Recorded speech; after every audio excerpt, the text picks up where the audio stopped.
নমস্কাৰ সকলোকে স্বাগতম জনাই আজি ভিডিঅ'টো আৰম্ভ কৰিবলৈ ওলাইছো। আজি ভিডিঅ'ত আপোনালোকৰ লগত আলোচনা কৰিম লেবাৰ ৱেলফেয়াৰ ডিপাৰ্টমেণ্টৰ পৰা অহা এটা নিৰ্দেশনা য'ত আমাক পেইড হলিডে ডিক্লেয়াৰ কৰিছে। তাৰ লগত আৰু ইলেকশ্যন এডুকেশ্যন সম্পৰ্কে এটা নতুন নিৰ্দেশনা আহিছে, সেইটোৰ ওপৰত আলোচনা কৰা হ'ব আৰু লগতে আমাৰ এডুকেশ্যন ডিপাৰ্টমেণ্টত দিয়া নিৰ্দেশসমূহৰ বিষয়ৰ ওপৰতো আলোচনা কৰা হ'ব। গতিকে আপোনালোকে ভিডিঅ'টো স্কিপ নকৰাকৈ শেষলৈকে যাব। গতিকে আহক আজি ভিডিঅ'টো আমি আৰম্ভ কৰোঁ। প্ৰথমটো হ'ল লেবাৰ ৱেলফেয়াৰ ডিপাৰ্টমেণ্টৰ পৰা অহা এটা নটিফিকেশ্যন য'ত আমাৰ সমগ্ৰ কৰ্মচাৰীৰ বাবে এটা নটিফিকেশ্যন জাৰি কৰিছে, য'ত কৈছে যে পেইড হলিডে দিব, মানে পেইড কৰিব। আপোনাৰ হলিডেখনত আপোনাক টকা দিব, দৰমহা দিব। সেইটো কি পাৰপাছত? সেইটো হ'ল জেনেৰেল ইলেকশ্যনৰ যিটো আমাৰ ভোটিং ডেজ আছে, মানে ফাৰ্ষ্ট ফেজ, ছেকেণ্ড ফেজ আৰু থাৰ্ড ফেজ, তিনিটা ফেজত যিটো ইলেকশ্যন হ'বলৈ গৈ আছে, সেই ইলেকশ্যনৰ দিনকেইটা আপোনাক ভোট দিবৰ কাৰণে বা ভোটৰ ডিউটি কৰিবৰ কাৰণে আপোনাক কি কৰিব? পেইড হলিডে ডিক্লেয়াৰ কৰিব।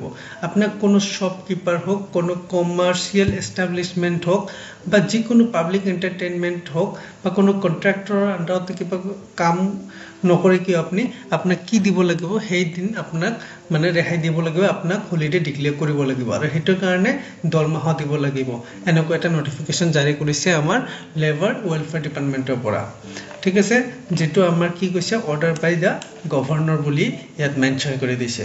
আৰু ইয়াত এইটোও কৈছে যে অসমৰ বাহিৰত থকা যিমান কেইজন কৰ্মচাৰী আছে তেখেতসকলৰ কাৰণে একে সুবিধা, তেখেতসকলেও নিজৰ ঠাইত ভোট দিব আহিব পাৰিব আৰু সেই ভোট দিব অহা দিনটোত মানে যিদিনাখন ইলেকশ্যন হ'ব সেই দিনাখনৰ কাৰণে কি হ'ব?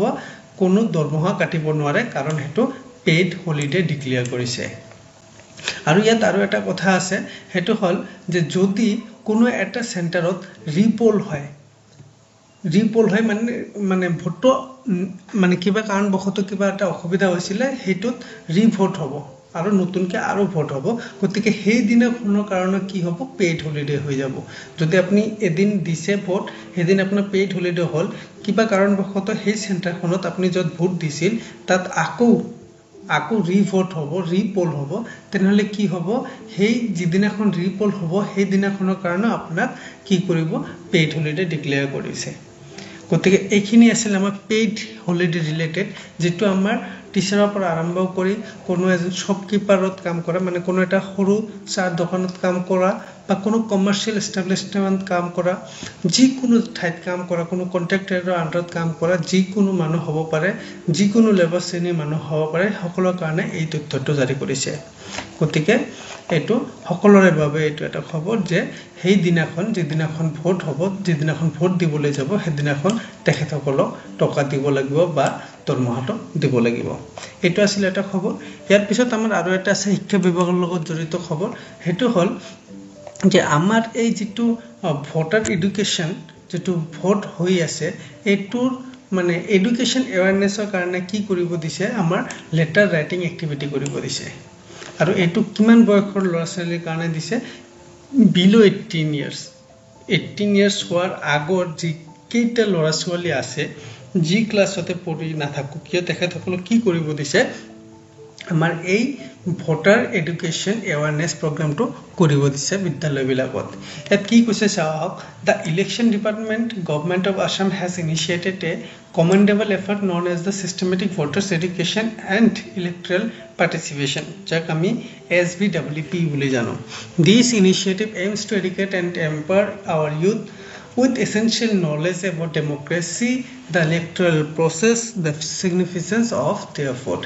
ইয়াত এইটোৱে কৈছে যিটো আমাৰ SVWP আছে, সেইটোৰ উদ্দেশ্যত কি কৈছে? যাতে আমি আমাৰ ইউথবিলাকক, আমাৰ ইউথসকলক আমি এডুকেট কৰিব পাৰোঁ আৰু আমাৰ এই যিটো ভোটাৰ যিটো এৱাৰনেছ আছে, ভোটাৰ যিটো নলেজ আছে, সেইটো আমি দিব পাৰোঁ। সেইটোৰ কাৰণে এই প্ৰগ্ৰামটো কৰিব দিছে। আৰু তলত কি কৈছে? The election department has requested our collaboration in organizing a letter writing activity among students under the age of 18। সেই 18 ইয়াৰ্ছৰ তলত যিমানকেইটা ষ্টুডেণ্ট আছে, প্ৰাইভেট ইনষ্টিটিউটত হওক বা গভৰ্ণমেণ্ট ইনষ্টিটিউটত হওক, কি কৈছে?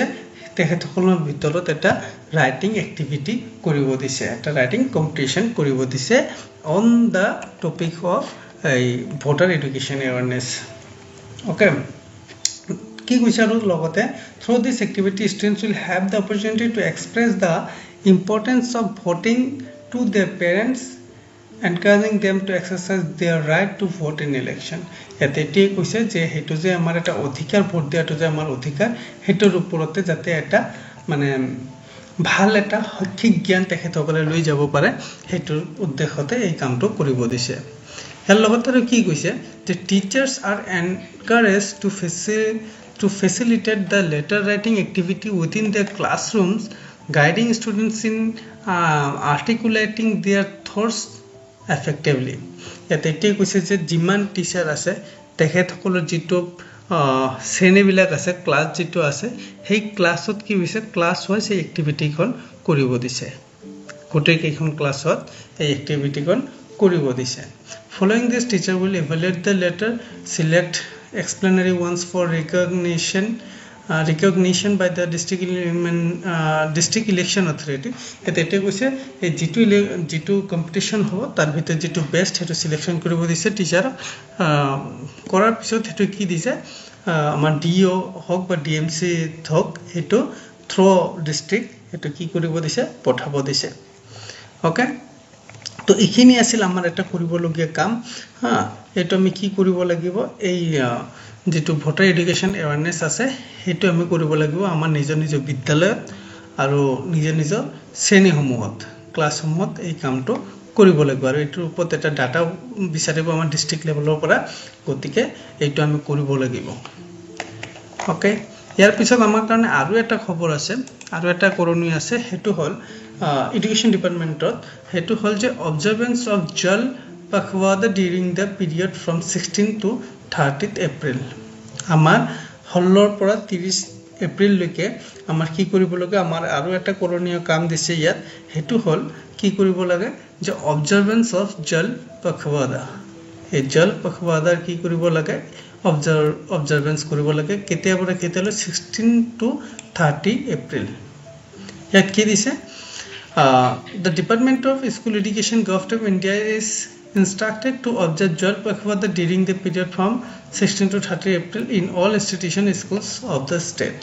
গোটেই কেইখন বিদ্যালয়ত কি কৰিব দিছে এই 16 তাৰিখৰ পৰা 30 তাৰিখলৈ যেটো আমাৰ জল পখৱাদাৰ অবজাৰভেন্স আছে হেতু কৰিব দিছে আৰু ইয়াৰ ওপৰত যেটো ডেৱাইজ যেটো এক্টিভিটি হেতু মেনশন কৰা আছে হেতু তলত মই আপোনালোকক লগত আলোচনা কৰি আছো। ইয়াত কি কৈছে sustained action plan pakhwada received from the government of India is enclosed here এটোৰ লগত হেই কিবাটো মানে পিনআপ কৰা আছে মানে আছে আপোনালোকক মই দেখাই আছো যে কি কি কৰিব দিছে কি সাজেষ্ট কৰিছে অ্যাকশন প্ল্যানটো কি হেতু আৰু ইয়াৰ ওপৰত কি কৰিব লাগিব ফটোগ্ৰাফছ ভিডিওগ্ৰাফছ এইবিলাক দিব লাগিব আপুনি ডে ওয়াইজ কোন দিনাখন কি কৰিলে হেতু ডে ওয়াইজ এই এক্টিভিটি বিলাক শেয়াৰ কৰিব লাগিব। ইয়াত এতিয়া আইছো আপোনালোকৰ লগত যে কি কৰিব দিছে অ্যাকশন প্ল্যানটো কি ইয়াত কি কৈছে Jal Shapath may be organised by the schools and educational institutions on the first working day of the pakhwada and during morning assemblies every day. কি কৈছে মানে দৈনন্দিন আমি যেটো বিদ্যালয়ত মৰ্নিং এছেম্বলি কৰো সেই মৰ্নিং এছেম্বলিত কি কৰিছে জল শপথ আমি কি কৰিব লাগিব জলৰ যেটো শপথ ওয়াটাৰৰ ওপৰত যেটো শপথ মানে শপথ আমি যেনেকৈ শপথ গ্ৰহণ কৰো তেনেকৈ এই জল শপথ এটা অৰ্গানাইজ কৰিব দিছে স্কুলত wherein all students and teacher staff may participate যত সকলো ল'ৰা-ছোৱালীৰ লগত টিচাৰ সকলো পাৰ্টিসিপেট কৰিব লাগিব। ওকে, এটো এটা আমাৰ দৈনন্দিন কাম আৰু হেতুৰ ওপৰত আপুনি ফটো হক বা ভিডিও হক হেতু শেয়াৰ কৰি থাকিব।